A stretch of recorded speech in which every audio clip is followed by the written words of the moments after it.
Hey, what's up? It's TJ here, and today we're going to talk about why your shutter speed should be double your frame rate when you're shooting video.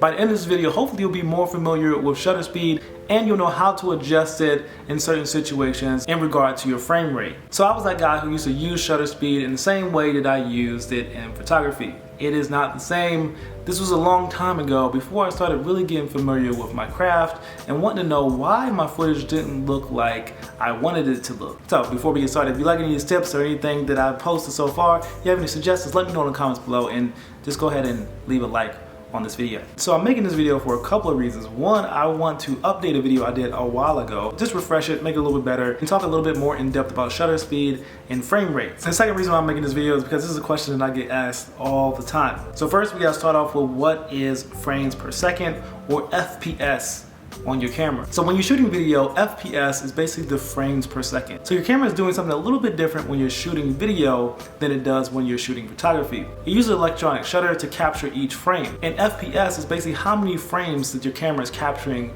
per second. So at 24 frames per second, your camera is capturing 24 pictures in 1 second. At 30 frames per second, it's capturing 30. 60 frames per second is capturing 60 pictures per second. So the reason why that's so important is because that affects motion blur. All right, before you start getting all confused on me, I want to make sure that you stay to the end of the video where I'll show you step by step how to get your settings straight, get your shutter speed straight, and make sure you're in the right frame rate, all that stuff. I also do it with 3 different cameras, 1 DSLR and 2 mirrorless cameras, 1 Sony, 1 Canon. Hopefully I don't confuse you in this video. But I'll be right here. Back to the video. Another factor that affects motion blur is your shutter speed. So your frames per second and your shutter speed in combination is what affects how your audience views your video. You gotta think of your camera as basically the eye that your viewers are looking through. And you want that to seem as normal as possible to them. And that's where the 180 rule comes into play. I don't actually like to call it the 180 rule. That's what it's called.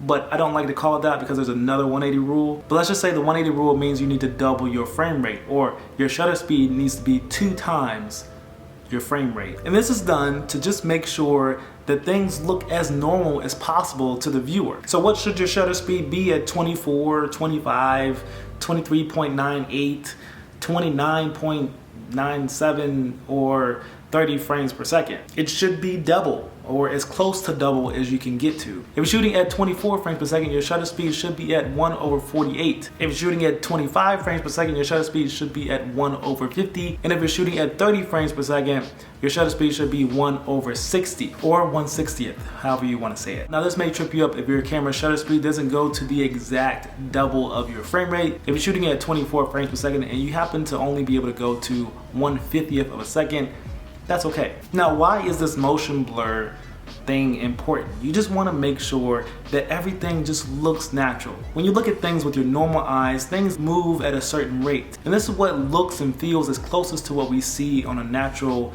everyday, I don't know, walk or bike ride. It's just what people are most used to. Even in film and photography, things have been done this way for so long that it just looks and feels right. So anything outside of that just doesn't look right. We see it in commercials, we see it in TV, we see it in movies, and it just looks right. It looks professional, and it's just something that viewers have become accustomed to. So that's why if your shutter speed is a little bit off, it looks weird. If you shoot at 24 frames per second and you bring your shutter speed down to 1/20th, it just doesn't look right. It looks choppy. It looks like something is missing there. And when you go a little bit too high, maybe you're shooting at 24 frames per second and your shutter speed is at 100, it just looks like people and things are moving robotically. It just looks like there's too many frames, and sometimes it can kind of give a sharper effect to the film. Now sometimes we want to slow down the footage, and that's where shutter speed really becomes important. So let's say you want to shoot some B-roll or something at 60 frames per second or 120 frames per second. Well, if you don't have your shutter speed doubled, when you go to slow down that footage later on in post, it won't look right. It'll look like some frames are missing. It won't look smooth and cinematic. It'll look choppy and kind of like an amateur did it. So if you're shooting your B-roll at 60 frames per second, make sure you double it at 120. I think I did the math right. If you're shooting at 120 frames per second, 240, right? then you're starting to get it. So it's important to be very selective about what frame rate you're using. You don't want to shoot everything at 60 frames per second if you don't plan to slow it down in post. You don't want to shoot everything at 20 frames per second if you want to slow it down in post and you don't have enough frames to actually slow that footage down. So be selective and be creative with your frame rate. One of the things that is super hard about this rule is that you have to stick with it even when you're in really bright sunlight. And that's where things like ND filters or variable ND filters come in handy. Let me go find mine back here. And one of these filter things. Here's one here. I think this is another one. Yeah, these are variable ND filters. Basically, it kind of controls the amount of light coming into the lens. It's actually, this is my sucky one. But you can see it kind of dims down and gets brighter, and dims down and gets brighter. You see that? That allows for a certain amount of light to come into the camera. And we can actually put it up here, and you can see that it kind of dims down the shot a little bit. And what this does is it allows me to actually keep my frame rate and my shutter speed at 2 times or double. When you're shooting, say, 60 frames per second outdoors and you can move your shutter speed to 1/20th, you can kind of let less light in, but maybe it's still too bright outside. Well, then you can throw this on there and bring down the brightness so that then you can keep your shutter speed, which is probably the most important thing when you're filming. That way it looks right in post. All right, so we're looking at the 70D right now. So let's go ahead and change our frame rate. So we're gonna go and press the Q button, and then you can see that we have the frame rate over here. So we're gonna click on that area, and then we can move over to select our frame rate. Let's say we wanna shoot at 24 frames per second. So let's go to 24. And then now you can see our shutter speed is a little bit too fast. So we're gonna change that to 50th or 1/50th, and now our shutter speed is correct on the 70D. All right, so now we have the Sony 5100, and this is a very common beginner camera.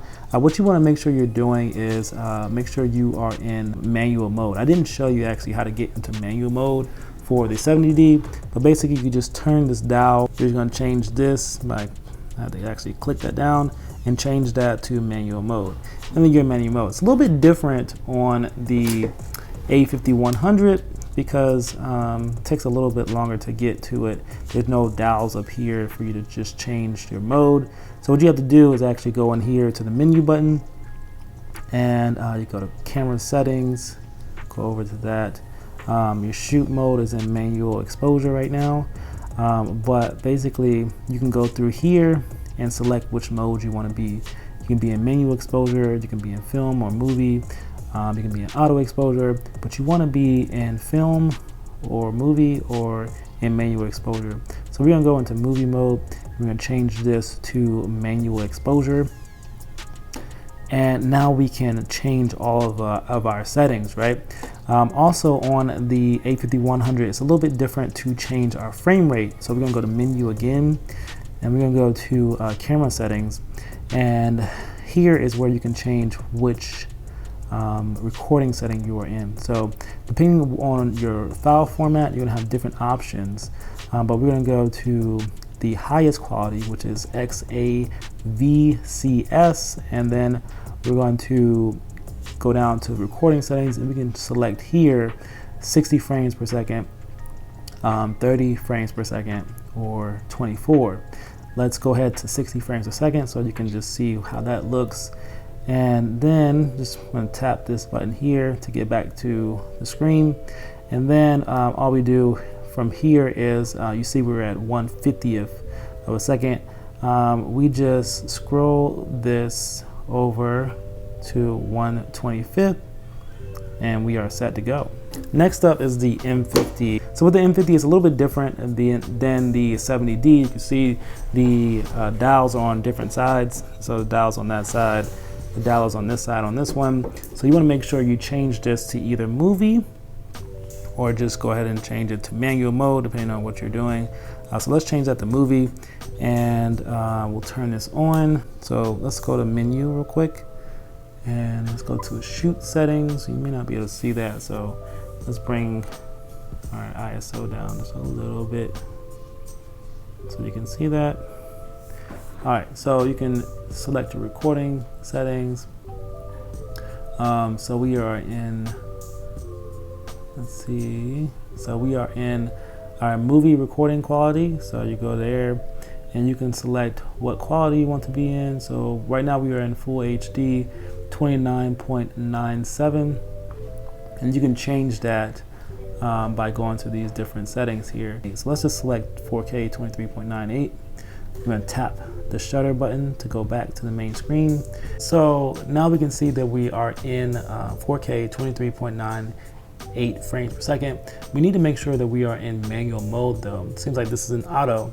So we need to go back to menu, and then we need to go to our shoot settings, and then we need to go to shoot mode and make sure that that is set to manual and not auto. So this is movie auto exposure. We want to make sure that that is a manual. So now we can select what this shutter speed is going to be. And we can do that by just tapping there and just moving it down to where it needs to be. So we are at 23.98. So the closest we can get to that is 1/50th. So I'm going to select that, and we are set to go. And let's say you want to shoot this in a different mode. So let's say we go back to the menu screen. We change what recording quality or recording size we want to and our frame rate. So let's go to full HD 60 frames per second. We're gonna go back to the main menu and back to our screen. And now we can change this to the closest we can get to double, which would be 1/25th. And now we're set to shoot some nice smooth slow motion shots. So that's all I have for you today. I hope you guys enjoyed that. Let me know in the comments below if you appreciated some of those tips or any of those tips. If you have any more tips, let me know down there as well. And I will see you guys in the next video. Peace.